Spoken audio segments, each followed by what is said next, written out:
Hey, good afternoon. I found a cool word this week that I wanted to share that kind of described how I have been feeling, and I imagine a lot of you have been feeling over the last few months. I was reading an article, and it described the term acedia, and it is an ancient Greek word for a kind of torpor, a kind of apathy, or a sense of not caring from a sense of inactivity.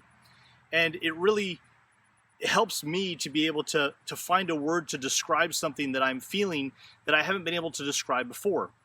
And that idea of acedia, of being in a sense of apathy or struggling to care, is something that I have felt, and I imagine a lot of you have felt over these last few weeks. The farther and farther we go into dealing with COVID and dealing with this pandemic, at a point, you've watched everything on Netflix.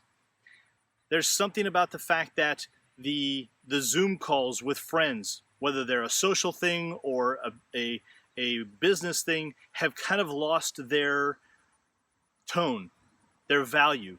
The novelty has worn off, and we've drifted into this sense of it's not as exciting anymore. And the ancient Greeks experienced the same thing.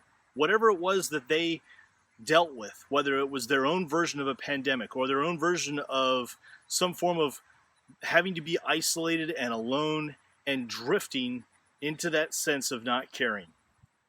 And by having this description, they were able to identify it for themselves and then also work on trying to find ways to reduce it and prevent it.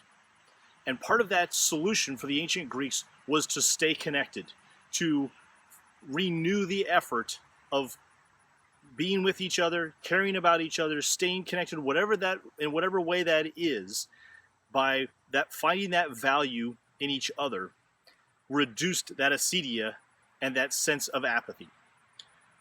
My hope is that you are able to start to identify your own version of acedia, whatever that is, of however you're drifting into not caring, drifting into that apathy or torpor, and beginning to identify when it happens and then bringing yourself back to the things that worked previously, or finding creative solutions of a new way of doing things.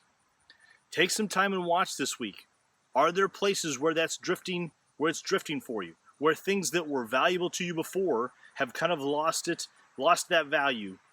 And can you bring it back into a sense of caring? And what will it take to do that? I'd be happy to continue that conversation if you need ideas. If you are struggling to find ways to reconnect and reach out to the folks that you haven't talked to in a few weeks, I'd be happy to help with that and talk more. Please feel free to comment below, make any suggestions. I'm John Rhoads. This is Rhoads Life Coaching. I hope you're able to find purpose and meaning in daily life.